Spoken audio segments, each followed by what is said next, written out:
Hola y bienvenidos a un nuevo capítulo de este podcast titulado Memorias de la Violencia en Colombia.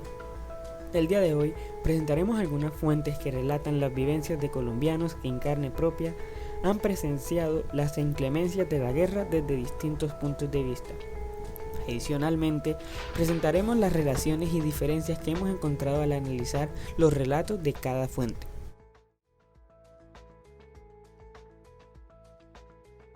La primera fuente con la que contaremos se titula Un ataque en las delicias y es un capítulo del texto de las delicias al infierno, 288 días en poder de las FARC. Esta fuente narra cómo fue la situación durante el ataque y sus narraciones de militares que sobrevivieron a este.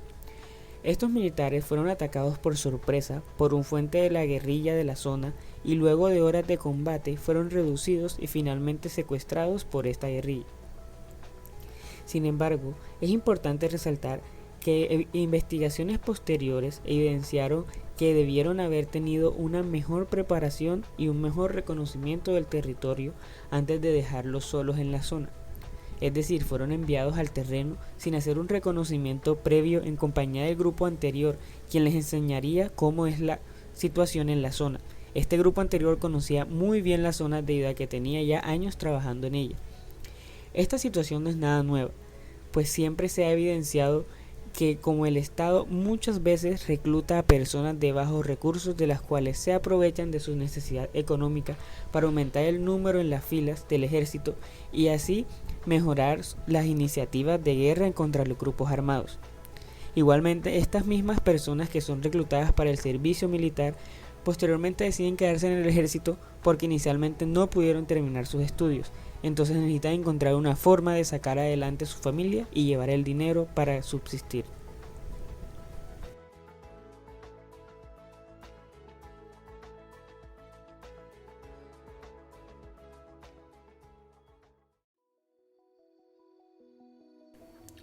El siguiente relato, titulado Caminos Condenados,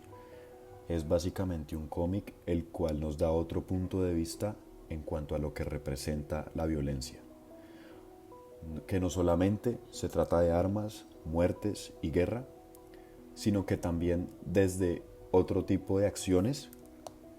generan violencia sobre otras personas.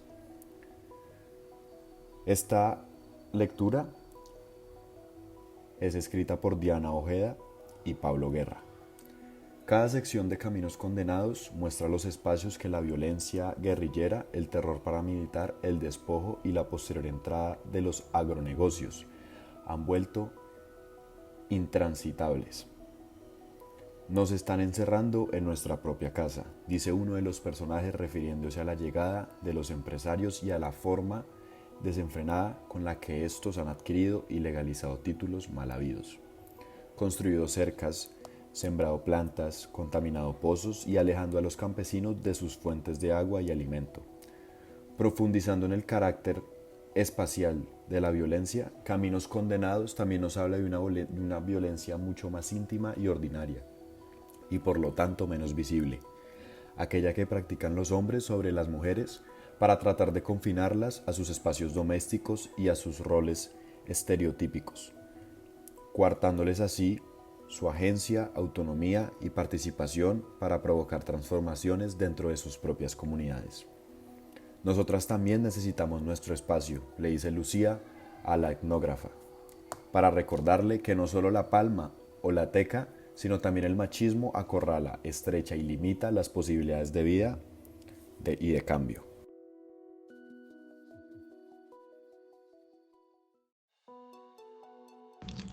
Ahora, la siguiente fuente a comentar se titula Las caras del horror, la cual es un documental publicado en 2016 por Omar Vázquez en Bogotá, Colombia, que trata sobre los falsos positivos. En este se habla sobre una época reciente de la historia colombiana donde se registró el 78% del total de la victimización histórica y que se da durante los periodos de gobierno de Álvaro Uribe Vélez, con cifras más alarmantes durante 2006 y 2008. Cerca de 1.500 militares presuntamente estuvieron involucrados en la práctica de los falsos positivos, donde se afirma que se realizaron actos como asesinatos o desapariciones forzadas en sectores rurales del país con el fin de que las Fuerzas Armadas presentaran buenos resultados a sus superiores y a la población civil en el combate a las guerrillas y bandas criminales. También se comenta que existían algunas personas involucradas en los altos mandos que sabían sobre estos hechos y nunca se pronunciaron al respecto, hasta que estalló el escándalo en 2009 y que mediante investigaciones de la Jurisdicción Especial para la Paz se contribuyó a llevar a cabo el caso 03, donde se recolectaron todas las cifras posibles y se le empezaron a realizar juicios contra 11 generales. Por último, cabe resaltar la crítica evidente en el documental hacia el expresidente Juan Manuel Santos, ya que su deber como mandatario debió ser esclarecer lo más que pueda, no esconder verdades, dar la cara y el apoyo necesario hacia las víctimas.